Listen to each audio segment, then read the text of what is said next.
नमस्कार, मी संदीप चव्हाण आणि आपण पाहताय टॉप न्यूज मराठी। फलटण उपजिल्हा रुग्णालयातील महिला डॉक्टरनं गुरुवारी रात्री फलटण शहरातल्या एका हॉटेलच्या खोलीमध्ये आत्महत्या केली, आपलं जीवन संपवलं आणि सगळा महाराष्ट्र हळहळला।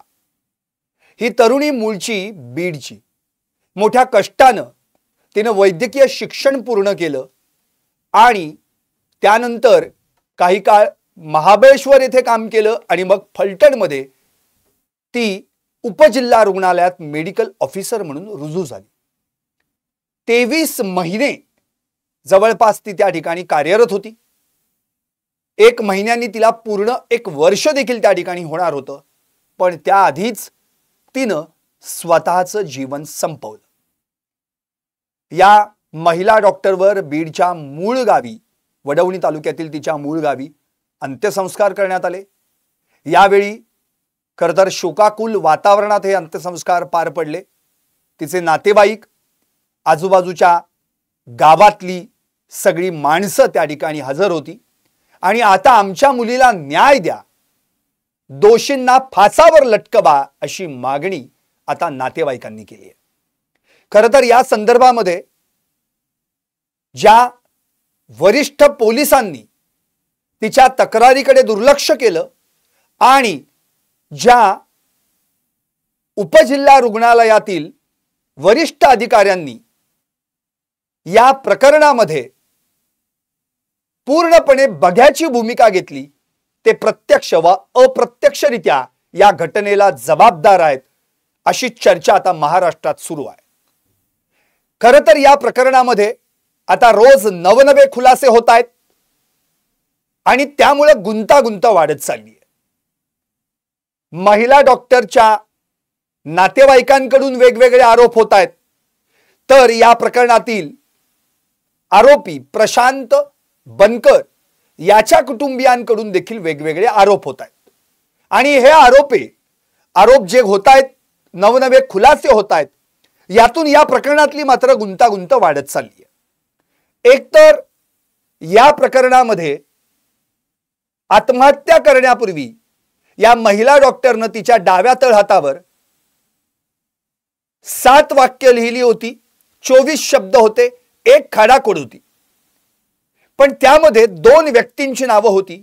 प्रशांत बनकर यानं गेली 4 महिने माझा मानसिक शारीरिक छळ केला म्हणून, आणि दुसरं नाव होतं PSI गोपाल बदने यानं माझ्यावर 4 वेळा लैंगिक अत्याचार केला म्हणून। आता या दोघांपैकी एकाला अटक करण्यात आली आहे, प्रशांत बनकर। त्याला पुण्यातील त्याच्या मित्राच्या एका फार्म हाऊस वरून पहाटे 4 वाजता अटक करण्यात आली असं पोलिसांकडून सांगण्यात येत आहे। तर प्रशांत बनकर याच्या भावानं असं म्हटलंय की तो स्वतःहूनच घरात हजर झाला आणि त्याला घरातच अटक झाली।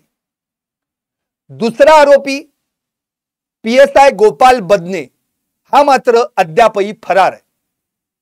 या महिला डॉक्टरनं आत्महत्या केल्याचं कळताच यानं फलटण सोडलं आणि थेट पंढरपूर गाठलं।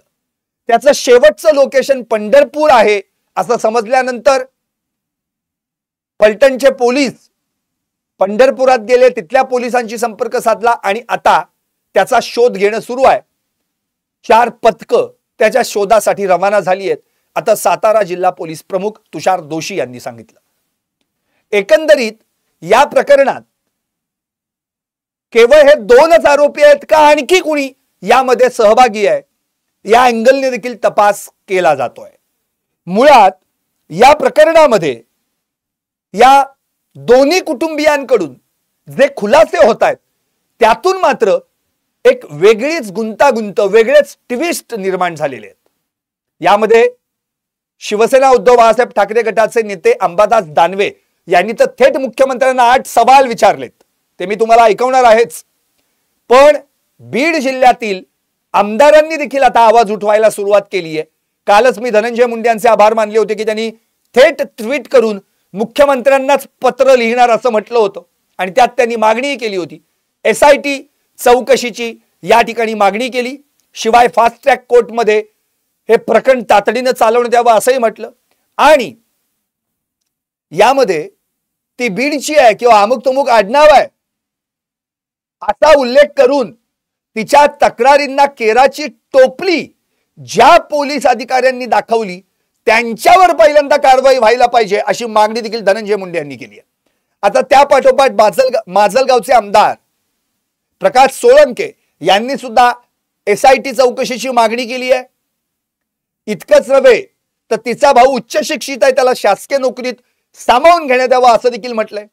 तिकडे आमदार सुरेश धस यांनी देखील या फलटण उपजिल्हा रुग्णालयातील वरिष्ठ अधिकारी आणि पोलीस हे प्रत्यक्ष व अप्रत्यक्ष या घटनेला जबाबदार आहेत असं म्हटलंय आणि दोषींवर कडक कारवाई केली पाहिजे, या बीडच्या लेकीला न्याय मिळाला पाहिजे अशी मागणी केली आहे. अर्थात अख्ख्या महाराष्ट्रातून अनेकांनी या संदर्भामध्ये दोषींवर कडक कारवाई करावी अशी मागणी केली आहे. देवेंद्र फडणवीस यांनी स्वतःहून म्हटलेलं आहे की या महिला डॉक्टरनं तिच्या मनातील वेदना तिच्या हातावर लिहून, खरं म्हणजे त्या हातावर लिहिल्या, त्यामुळं तिला त्यावेळी किती दुःख झालं असेल. अतिशय गंभीर घटना आहे, कुणालाही सोडणार नाही, कुणालाही पाठीशी घालणार नाही, कुणालाही वाचवणार नाही असं देखील देवेंद्र फडणवीस यांनी म्हटलंय. त्यांच्या आदेशानुसारच गोपाल बदने याचं निलंबन करण्यात आलं, त्याला सस्पेंड करण्यात आलं. काँग्रेसचे नेते विजय वडेट्टीवार यांनी तर थेटपणे म्हटले सस्पेंड काय करताय, त्याला डिसमिस केलं पाहिजे अशी देखील मागणी केली आहे. आता खरं तर या प्रकरणामध्ये नेमकं त्यांच्या कुटुंबियांनी म्हणजे इकडे प्रशांत बनकरच्या कुटुंबियांनी काय खुलासे केलेत आणि इकडे मृत महिला डॉक्टरच्या कुटुंबियांनी काय खुलासे केलेत यावर आपण प्रकाश टाकूयात. प्रशांत बनकर हा सॉफ्टवेअर इंजिनियर आहे, तो पुण्यात राहतो. फलटणला त्याच्या वडिलांची इमारत आहे, त्यामध्ये फ्लॅटमध्ये ही मृत महिला डॉक्टर राहत होती. खरं तर त्याच्यावर तिनं शारीरिक आणि मानसिक छळाचा आरोप केलाय. आपल्या हातावरच्या सुसाईड नोटवर तिनं असं लिहिलंय. आणि हा जो प्रशांत बनकर आहे याच्या बहिणीनं मात्र काही गंभीर आरोप केले, गंभीर खुलासे केलेले आहेत. काही माध्यमांना तिने जी माहिती दिली त्यानुसार तिनं असं म्हटलंय की त्या डॉक्टर महिलेनंच माझ्या भावाला टॉर्चर केलं. तिनं माझ्या भावाला लग्नासाठी विचारणा केली होती, मात्र माझ्या भावानं तिला स्पष्ट शब्दात नकार दिला होता. त्या मानसिक तणावात असल्याचं त्यांच्या वागणुकीतून दिसून येत होतं. नोकरीतील त्रासाविषयी त्या आमच्या घरात येऊन हे सगळं सांगायच्या. त्या खूप टेन्शनमध्ये असायच्या, नेहमीच प्रशांतच्या संपर्कात असायच्या. मृत्यूपूर्वी देखील वारंवार प्रशांतला ती कॉल करत होती. आता आत्महत्येपूर्वी काही तास अगोदर किंवा काही वेळ अगोदर तिनं प्रशांतला कॉल केल्याचं देखील किंवा काही मेसेजेस केल्याचं, व्हॉट्सअप चॅटिंग झाल्याचं देखील पोलीस तपासात समोर आल्याची माहिती आहे. आणखी प्रशांतच्या बहिणीनं असं म्हटलंय की दिवाळीत तिचा माझ्या भावासोबत किरकोळ शाब्दिक वाद झाला. लक्ष्मी पूजनाच्या दिवशी फोटो नीट काढले नाहीत म्हणून त्या प्रशांतला मोठमोठ्यानं बोलल्या होत्या. त्यावर प्रशांतनं माझ्याशी असं बोलायचं नाही असं म्हटलं होतं. त्यावरून ती सतत मानसिक तणावात राहून तू माझ्याशी असंच का बोलला असं म्हणून प्रशांतला टॉर्चर करत होत्या. वारंवार तसं विचारून लागल्यानं अखेर प्रशांतनं माफी मागितली आणि हा विषय संपवण्याचा प्रयत्न केला. ती आमच्या घरात अगदी घरच्यांसारखी राहायची, पण वारंवार कॉल करून तुम्हाला माझी अजिबात काळजी नाही असं प्रशांतला म्हणायची.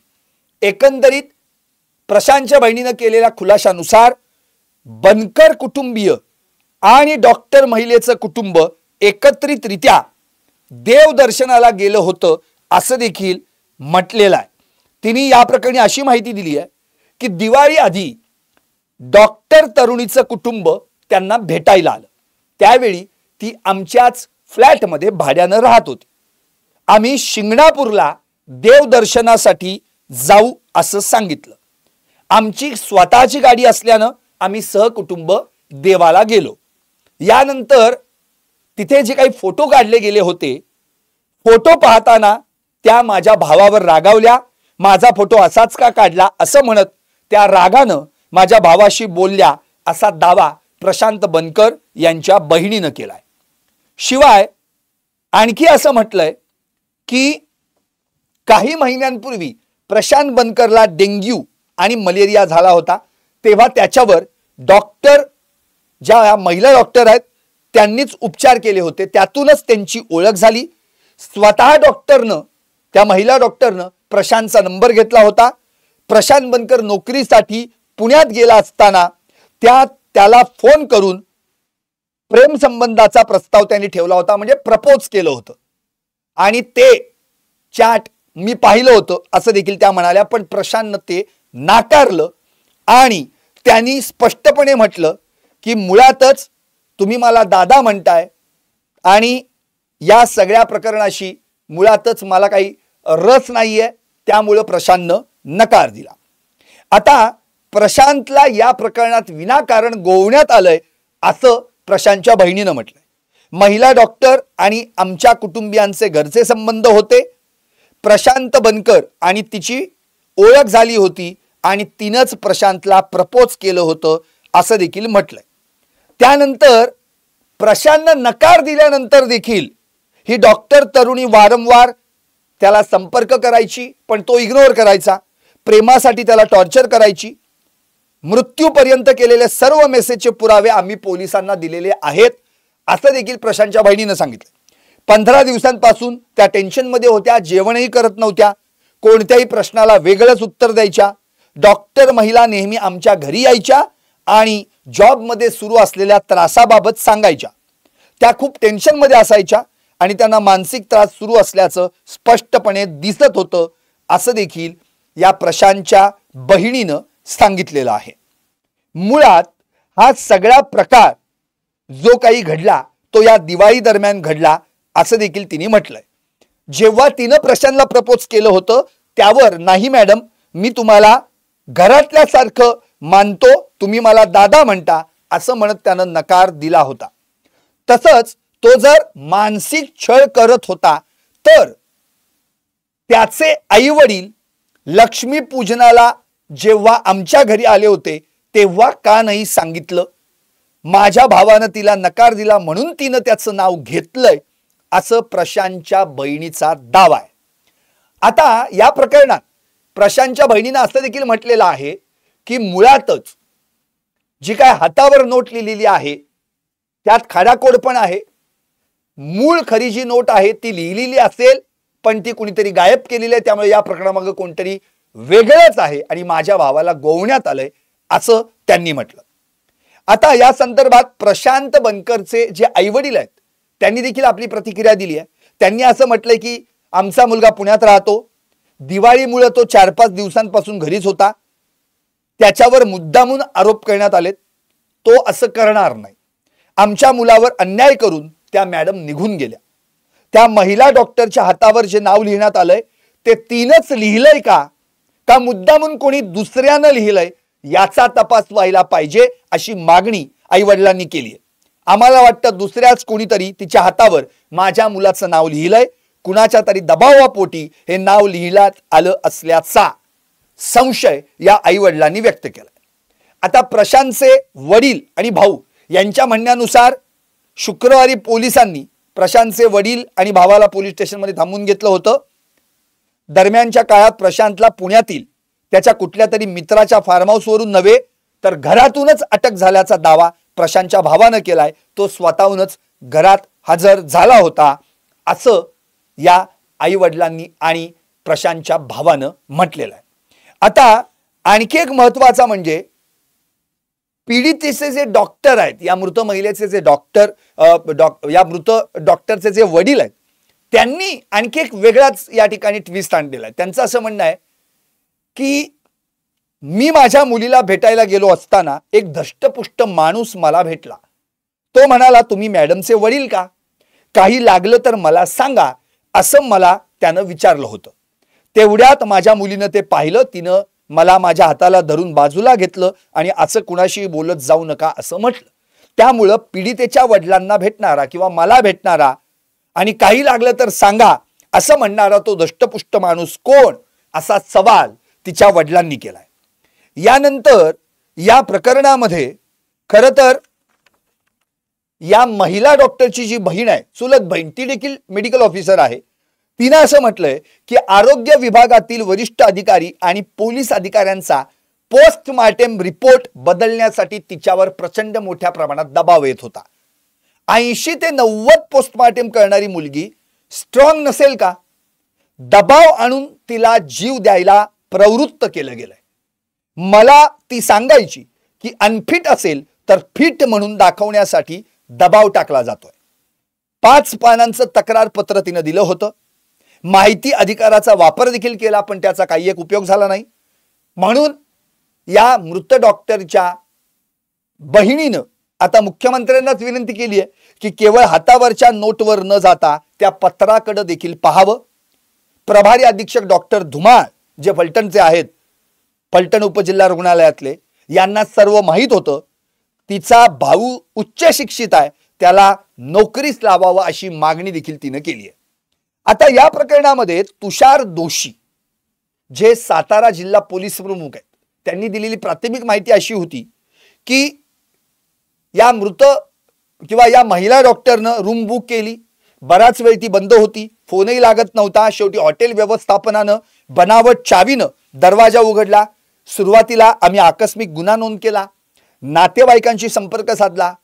मग आम्ही घटनास्थळी पोहोचल्याशिवाय पंचनामा करू नका अशी त्यांची मागणी झाली. मग रात्री 3च्या सुमारास पंचनामा झाला. तळ हातावर सुसाईड नोट आढळली, तिथे एक पेन आढळला घटनास्थळावर, आणि त्या हॉटेलच्या 3 दिवसांचा DVR देखील आम्ही घेतलेला आहे. पण आता इथं मृत महिला डॉक्टरच्या नातेवाईकांनी असं म्हटलंय की मुळातच FIR मध्ये दुरुस्तीच्या नावाखाली पोलिसांकडून वेळ खाऊपणा होत होता. 7 वाजल्यापासून नातेवाईक बसून होते. अखेर 12 वाजता FIR दाखल करण्यात आला. आरोपींमध्ये पोलिसाचं नाव असल्यानंच टाळाटाळ होत असल्याची शंका या नातेवाईकांनी व्यक्त केली आहे. आणखी नातेवाईकांनी माध्यमांशी बोलताना सांगितलं की आमची मुलगी हुशार होती, नीट परीक्षेमध्ये सर्वाधिक गुणांनी ती उत्तीर्ण झाली होती, वैद्यकीय अधिकारी परीक्षेतही चांगल्या गुणांनी तिची निवड झाली होती, पण तिच्याबाबत असं काही घडेल असं कधीही कोणाला वाटलं नव्हतं असं देखील नातेवाईकांनी यावेळी म्हटलेलं आहे. या सगळ्या प्रकरणामध्ये आणखी एक महत्त्वाचा मुद्दा उपस्थित होतो, तो म्हणजे की मुळात गेल्या काही दिवसांपासून ही महिला हॉटेलमध्ये राहत होती. कारण गेल्या काही महिन्यांपासून प्रशांत बनकर यांची जी काही वडिलांचा जो फ्लॅट आहे, त्या फ्लॅटमध्ये ही राहणारी डॉक्टर महिला अचानक हॉटेलमध्ये राहायला का गेली असावी हा प्रश्न पडला होता.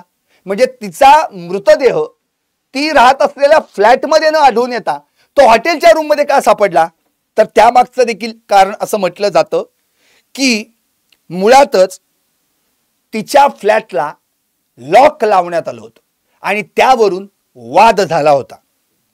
आमच्या फ्लॅटवर तू राहायचं नाही आणि इथं यायचं नाही असं प्रशांतनं तिला सांगितलं होतं. त्यामुळं ऐनवेळी तिनं जायचं कुठं म्हणून हॉटेलवर राहण्याचा निर्णय घेतला. या दरम्यान मानसिक दबावापोटी तिनं PSI मदने आणि प्रशांत बनकरला वारंवार कॉल केले होते. आणखी तुषार दोशींनी दिलेल्या माहितीनुसार महिला डॉक्टर आणि बनकर यांच्यात संबंध होते. पुढे त्यांच्यात वितुष्ट आलं. यात PSI बदनेचा काय सहभाग आहे याचा तपास सुरू आहे. चॅटिंग मधून तरी बनकर आणि डॉक्टर यांच्यात संबंध असल्याचं निष्पन्न होत आहे असं देखील तुषार दोशी यांनी म्हटलेलं आहे. आता या सगळ्या प्रकरणामध्ये विरोधकांनी तर रान पेटवलेलं आहेच, कारण मुळातच बनावट फिटनेस प्रमाणपत्र देण्यासाठी पोलिसांकडून दबाव आणला जात होता.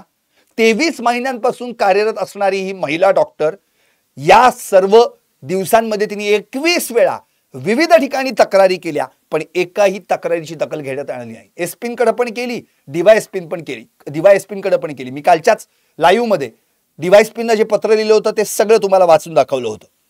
आता या प्रकरणामध्ये महत्त्वाचा मुद्दा हाच आहे की अंबादास दानवे यांनी या प्रकरणामध्ये काही सवाल मुख्यमंत्र्यांना केलेले आहेत.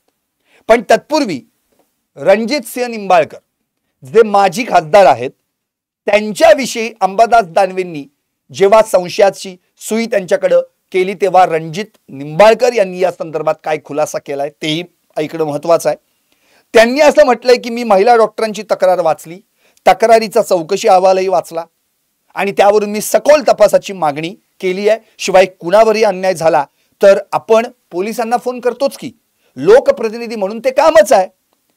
राजेश शिंदे आणि रोहित नागठिळे ही नावं जी फलटणकरांनी, म्हणजे कुणाला काय म्हणायचे, त्यांना कुणाबद्दल म्हणायचे तुमच्या लक्षात आलं, त्यांनी दिलेली दिसतायत. काल तर वेगळीच नावं दिली होती. डॉक्टर सीओंशी माझे अनेकदा बोलणं होत असतं. तक्रारीत त्यात कुठेही खासदारांनी दबाव आणला, दमदाटी केली असा उल्लेख नाहीये.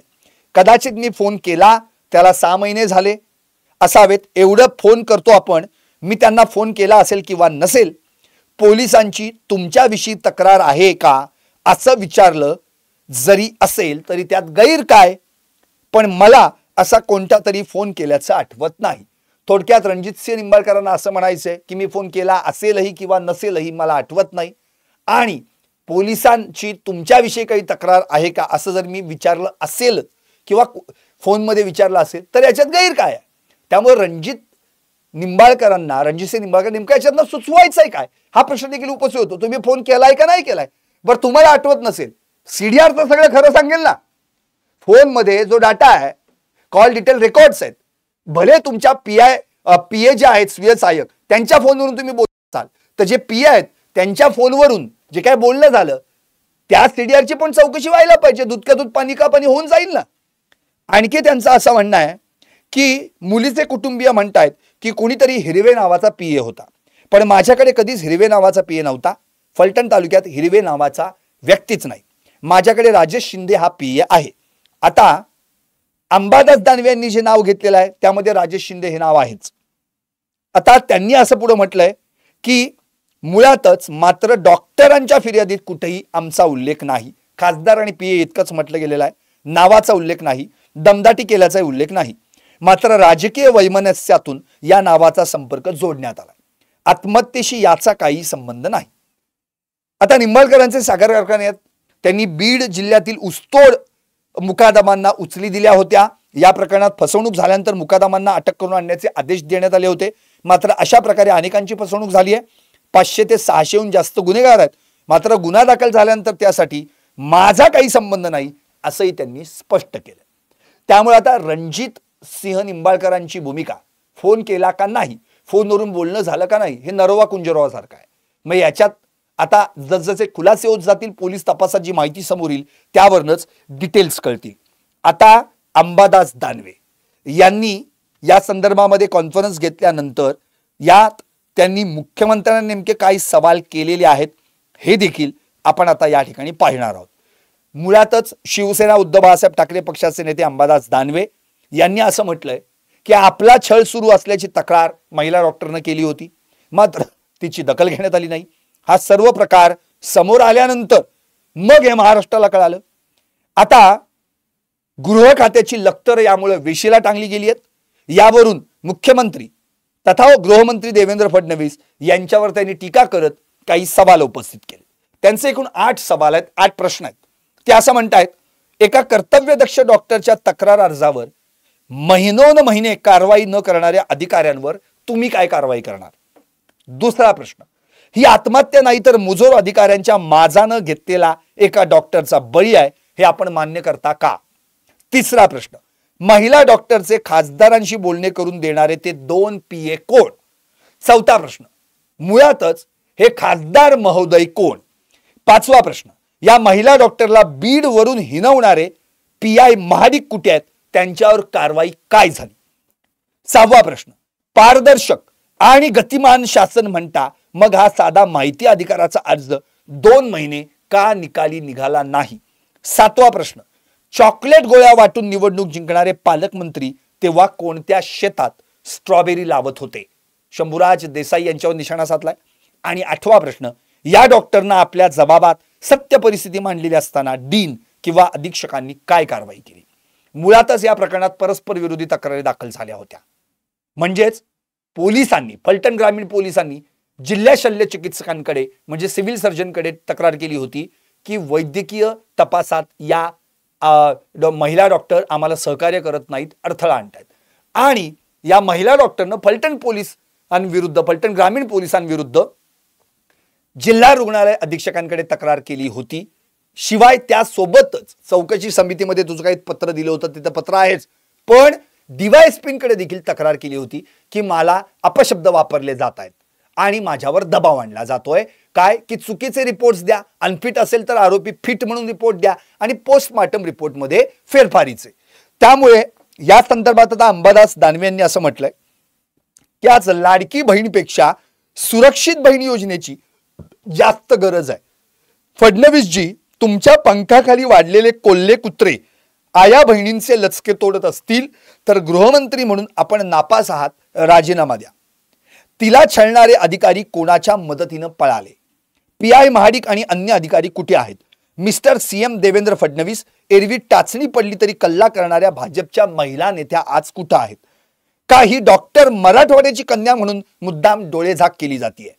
विजय रहाटकर ताई त्यांनी राष्ट्रीय महिला आयोगाच्या अध्यक्ष त्यांना प्रश्न विचारलाय की हा जबाब वाचा आणि महिलांना न्याय देण्याचा आपला बाणा थोडाफार जिवंत आहे तर आपण यात हस्तक्षेप कराल, अशी मागणी त्यांनी या ठिकाणी केली आहे.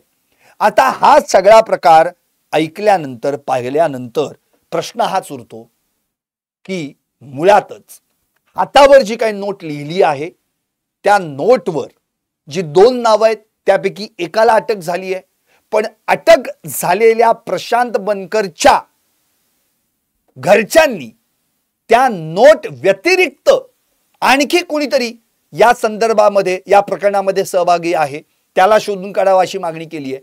शिवाय ही नोट कोणीतरी दुसऱ्यानंच लिहिली असल्याचा देखील या ठिकाणी त्यांनी आरोप केलेला आहे. शिवाय प्रशांत बनकर याला पहिलं प्रपोज महिला डॉक्टरनं टाकलं होतं, त्यानं नकार दिला होता, तरी वारंवार त्याच्याकडं साहजिकच या संदर्भामध्ये सतत संपर्कात राहायच्या. त्यांचं कुटुंब आणि आमचं कुटुंब एकत्र शिंगणापूरला देवदर्शनाला गेलं, मग त्यावेळीच त्या संदर्भामध्ये का तक्रार केली गेली नाही? आणि जे काही प्रशांत बनकर याला अटक झाली आहे ती अटक स्वतः घरातून अटक झाली आहे, कुठल्या मित्राच्या फार्म हाऊसवरून नव्हे, असं त्याच्या घरच्यांनी म्हटलंय. दुसरी गोष्ट, जो PSI बदनी आहे हा जो कोण आहे त्यानं आत्महत्या केल्याचं कळताच फलटण सोडलं आणि पंढरपूर गाठलं. आता त्याचं शेवटचं लोकेशन पंढरपूर सापडलंय, पण अजूनही तो सापडलेला नाहीये. तिकडं मृत महिला डॉक्टरच्या बहिणीनं असं म्हटलंय की मुळातच 80 ते 90 पोस्टमार्टम करणारी माझी बहीण स्ट्रॉंग नसेल का? तिला जीव देण्यास प्रवृत्त किंवा आत्महत्या करण्यास प्रवृत्त केलं गेलेलं आहे, त्यामुळे या प्रकरणात सखोल चौकशी व्हायला पाहिजे.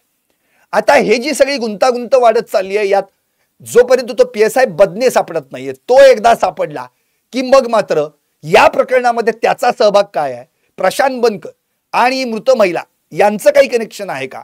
शिवाय या सगळ्या प्रकरणामध्ये वरिष्ठ पोलीस अधिकाऱ्यांचा काय संबंध आहे? PI महाडिक किंवा डॉक्टर धुमाळ यांना जर हे सगळं माहित होतं अशी मृत महिला डॉक्टरची बहीण म्हणतीये, तर या संदर्भात नेमके खुलासे होणं बाकी आहे. हे खुलासे झाल्यानंतर नक्की कळेल. आणि या महिला डॉक्टरनं खासदार आणि 2 PA असा जो उल्लेख केलाय, ना खासदारांचं नाव आहे ना PMचं नाव आहे, त्यामध्ये खासदार कोण आणि PA कोण, कोणत्या आरोपींना फिट सर्टिफिकेट मिळावं या संदर्भामध्ये पोलीस आणि खासदार संपर्कात होते, त्या आरोपींसंदर्भात ती केस कोणती, हे सगळे खुलासे होणं बाकी आहे. जसजसे खुलासे होतील त्यानुसार ही माहिती बाहेर येईल.